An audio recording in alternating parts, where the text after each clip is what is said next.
नमस्कार दर्शक बंधु, नारद न्यूज पक्षर आपण मान स्वागत।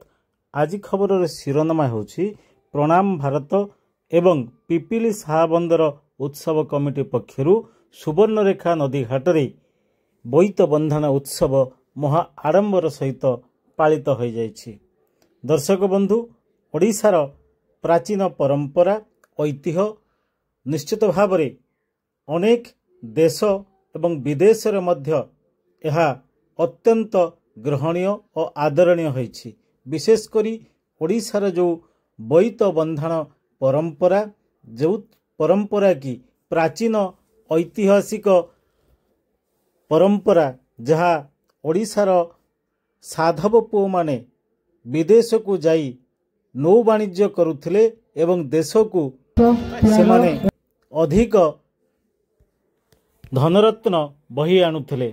तो एभली परंपरा को स्वागत करिया पई एवं एभली परंपरा को परवर्ती पीढ़ी पर्यंत पहुंचेबा पई विभिन्न जगार यह उत्सव मुखर हो उठिछि।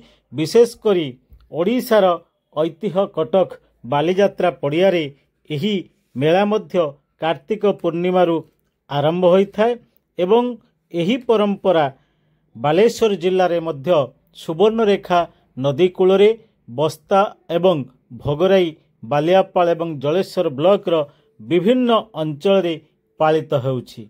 बस्ता ब्लॉक रो राजघाट निकटरे सुवर्णरेखा नदी रे प्रणाम भारत पक्षरु बोईत बंधन एवं नदी पूजन कार्यक्रम अनुष्ठित होइथिला।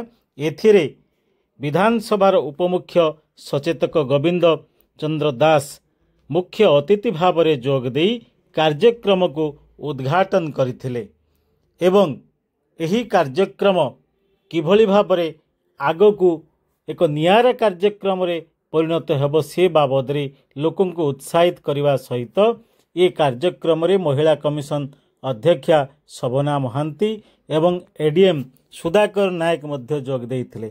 सेही भली बालेश्वर जिल्लार भोगराई निकटरे जो पिपिली शाहबंदर उत्सव कमिटी रही, से उत्सव कमिटी मध्य बोईत बंधन उत्सव 5 वर्ष धरी पालन करि आसुचंती। ये कमिटीर मुख्य वरिष्ठ सांबादिक सत्यशिव दास कार्यक्रम को परिचालना करथिले एवं एही कार्यक्रम रे सुवर्णरेखा नदी रे साधव बेसरे बहु मान्यगण्य व्यक्ति परिभ्रमण करी आसी सभास्थल रे पहुंचीथिले एवं प्रतिवर्ष परी ए वर्ष मध्य जने पद्मश्री उपाधि प्राप्त जने विशिष्ट लोक एही पिपिली शाहबंदर उत्सव को उद्घाटित करिसंती। परवर्ती पर्याय रे एठारे विभिन्न सांस्कृतिक कार्यक्रम 3 दिन धरी चलिबो बोली जहा सूचना रही। तेबे ओडिशार ये प्राचीन परंपरा और ऐतिह्य को किभली भाव में साधारण लोकंक सहित परवर्ती पीढ़ी पर्यंत पहुंचा जाई पारिबो, सेतिपई विभिन्न अनुष्ठान मानकर ये जो कार्यक्रम निश्चित भाव में एक साधु कार्यक्रम। Bureau report, Narad news. आज राजघाट सारे जो बोईत बंधन कार्यक्रम कौन कहे निश्चित आम ऐतिह्य आम परंपरा को जोपरी भाव में राजघाटवासी आम बालेश्वर जो राजघाटवासी को मन पकाउंट आमर साधव पुओ मैंने जिते देश विदेश को बणिज करने जाऊे आम देशर जिनिस जो जाभा हो सुमत्रा हो जो जाऊे जो देश को जाऊे से दौले सेठिका जिनस नहीं आम भारत को लेकिन आसुले। निश्चित यही परंपरा को मन पकड़ाई संस्कृति कार्यक्रम चली।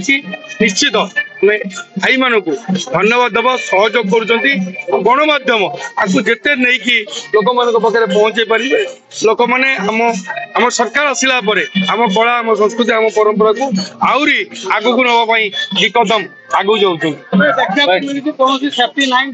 आप उद्घाटन करने नदी भर को सेफ्टी गार्ड ना आप भय लगे निश्चित जोटा कहले से भूल नुह सेफ्टी गार्ड रखा कथा जेहेतु गोटे सेफ्टी गार्ड जो आम पिंधा जो डेक्रम रोचे से डेक्रम टा नष्ट हो जाए आमर ये अल्प पढ़ी आम भाई माने समस्ते पारंगम अच्छु आम समस्त पहरा जाचु किसी असुविधा हम ना आम से सतर्क थे।